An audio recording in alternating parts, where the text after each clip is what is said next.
Well, let's bring on a guy who has been our behind the scenes kind of David Thorpe, giving us an eye into the kind of nitty gritty of what teams are running and how players are developing.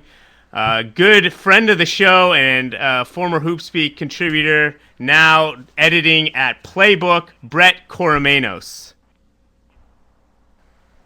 Dun dun dun. Hey, How what's you going doing, on, buddy? Buckley? Doing All right. all right, brother. How about yourself? Good, good. Let's jump right into the 1-8 matchup in the West, which is where the Spurs were upset last year. A lot of people see Utah with all that power inside and ability to score in the paint as a team that could get an upset with them. You're a little less convinced that Utah is a real threat. Please explain. I guess I just don't see it. I mean, Ty Corbin did such a great job with that team to get them where they're at now, but they're not that good. They can't knock off an elite team. They can't beat them 4 times in 7 games. I think they're a little bit of a mismatched roster. I mean, they play Millsap at the 3, and he's really best as a 4.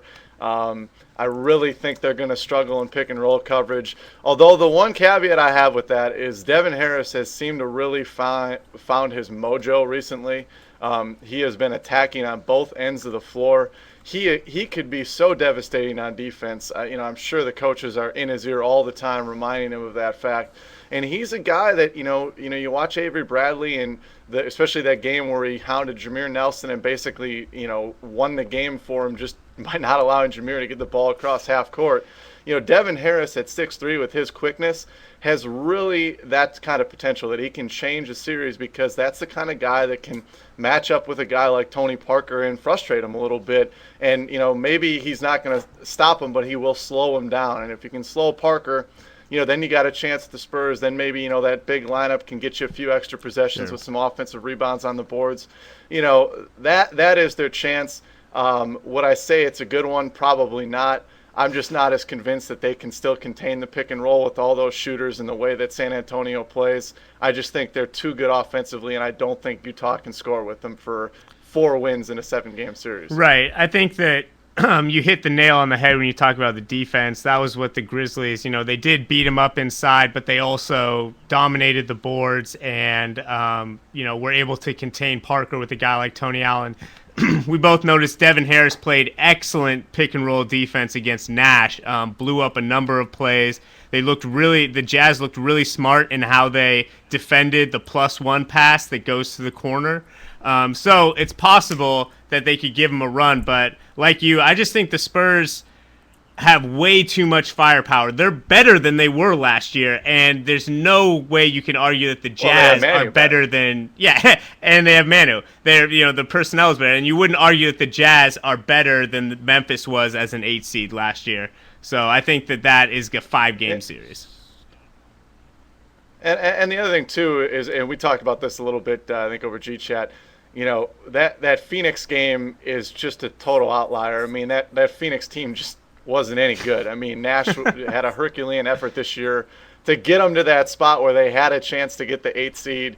But, I mean, to read too much into that one game, San Antonio is so much better almost per position than Phoenix is. It's not even comparable. So the fact that Utah played very well defensively one game, I know the Suns have been great on offense, but you kind of saw the limitations in their players that game. And Utah, had a great effort. They kind of exposed the Suns for being mediocre. I just don't think it's going to be the same thing coming up against the Spurs.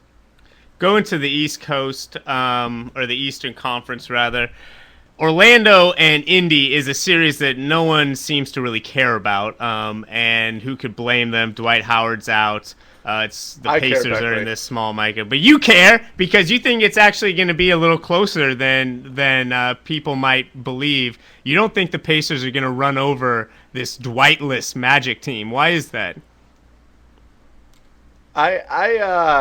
I really just don't see it. I mean, Indiana, and I might get hammered for this. I know a couple of people have actually picked them as like a dark horse to maybe even come out of the East.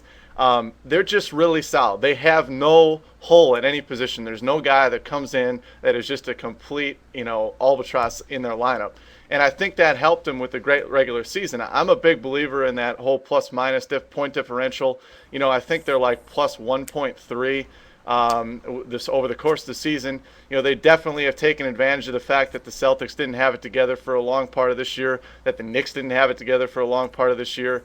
And, I watched that Magic team play, and I just see them having the ability, especially with Hibbert and pick and roll coverage, having the ability to win a game or two. They're 4-5 since Dwight has been officially declared out.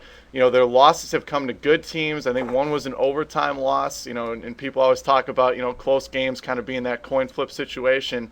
I just don't think it's going to be a 4-0 sweep like people are thinking. Haydu's going to come back. It's going to drop off one of the rotation guys from Orlando, like a Quentin Richardson or a Vaughn Wafer, who probably shouldn't be seeing the court. He'll come back and give them an added dimension. I really don't think it's going to be a series that's going to be done in 4 or 5 games. I really think Orlando can win a game or two. I don't think Indiana is as good as the 3 seed in the East normally is. And I just think it's going to be one that no one's going to really care about. It's probably not going to ultimately matter in the end. But I just want to look smart in case that game goes to 6, or that series goes to 6.